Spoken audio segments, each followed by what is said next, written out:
വിചാരം ഞാൻ ഉടമ്പടിയിലെടുത്തപ്പോൾ എൻ്റെ രോഗം എൻ്റെ തമ്പുരാൻ മാറ്റിത്തരും എന്നുള്ളൊരു വിചാരം എനിക്കുണ്ടായിരുന്നു.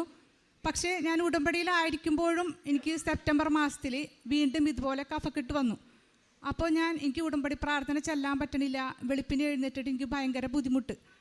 അപ്പോൾ ഞാൻ ഒരു കണക്കിന് അത് ചൊല്ലിയിട്ട് ഞാൻ കർത്താവിനോട് പറഞ്ഞു, എൻ്റെ ദൈവമേ, ഇത് എനിക്ക് ഈ അസുഖം കാരണം ഒരു ഇതിനും പറ്റാത്ത ഒരവസ്ഥയാണല്ലോ എന്ന് പറഞ്ഞ് ഞാൻ വീണ്ടും വന്നു വെളുപ്പിന് കിടന്നു.